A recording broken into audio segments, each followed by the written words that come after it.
tens of thousands cases of serious misconduct and abuse done by the police officer is not a small number.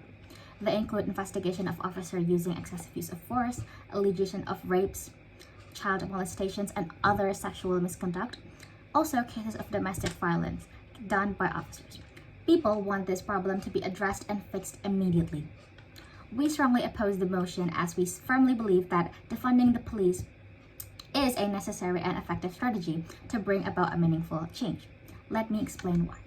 First and foremost, pushing for institutional reform alone has proven to be insufficient in addressing the systematic issues, as reforms are often met with resistance and lack of accountability.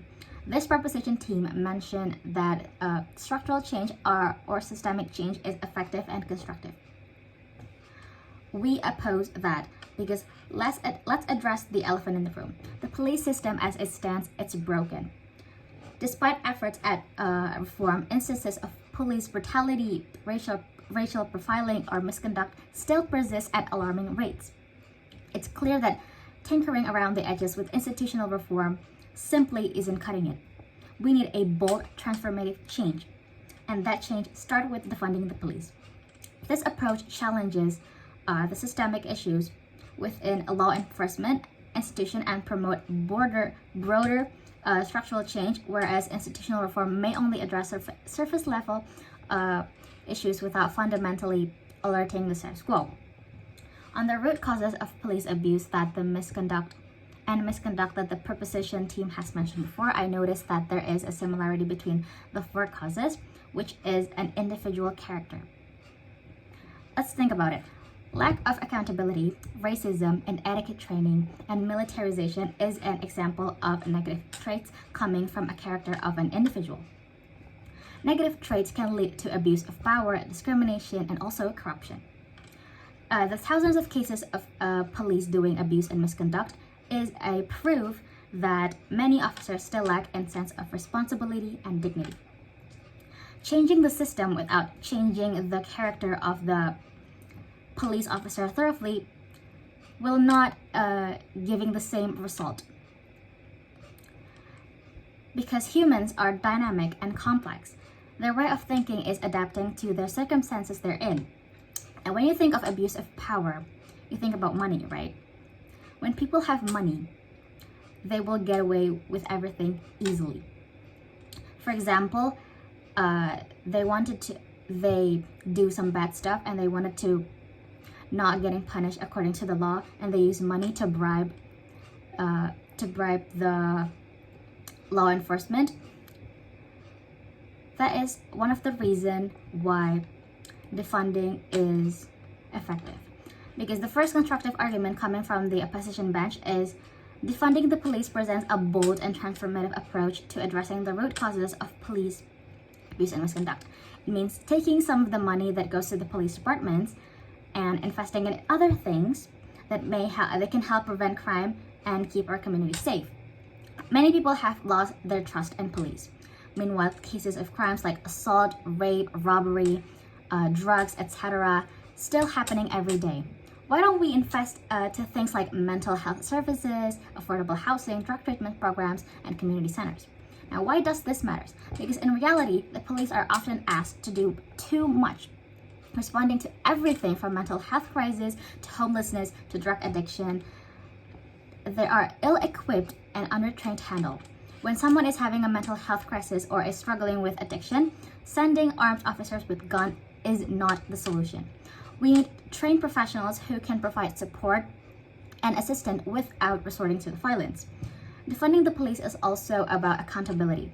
Right now, police officers can often act with impunity, knowing that they won't face any consequences for their actions. By reducing police budgets and reallocating resources, we can create incentives for officers to act responsibly and treat everyone with dignity and respect. By investing in things like affordable housing, mental health services, and community programs, we can address the root causes of crime and prevent violation before it even happens. Now, this isn't just about making our community safer, it is about creating a more just and equitable society for everyone. By investing in community-based solutions, we can build trust between law enforcement and the people they serve. leading to a safer, more peaceful neighborhood for everyone.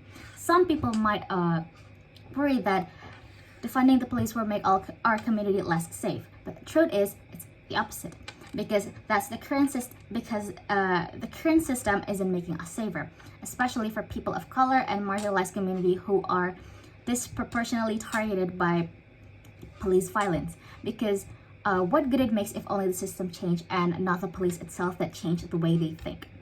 My second point is that defunding the police serves as a powerful mechanism for holding law enforcement agencies accountable for their actions.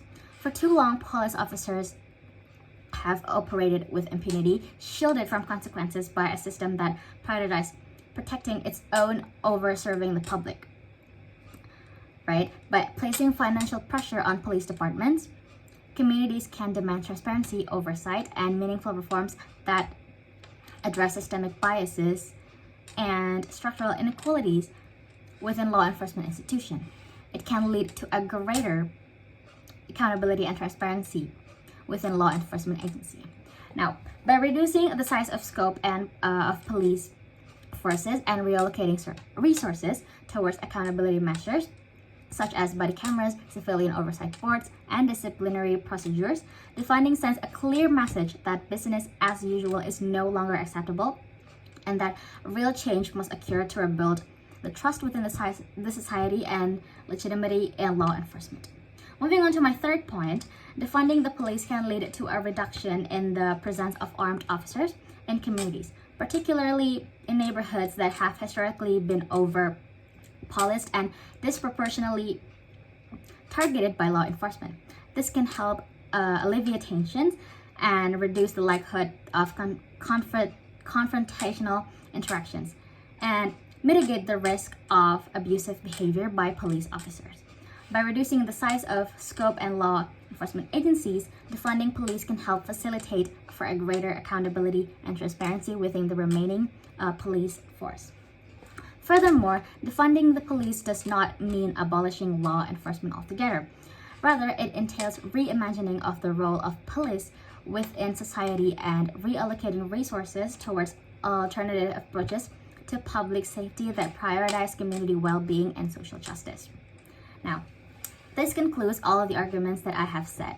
Institutional reform is not sufficient to address the systemic issue of police abuse and misconduct.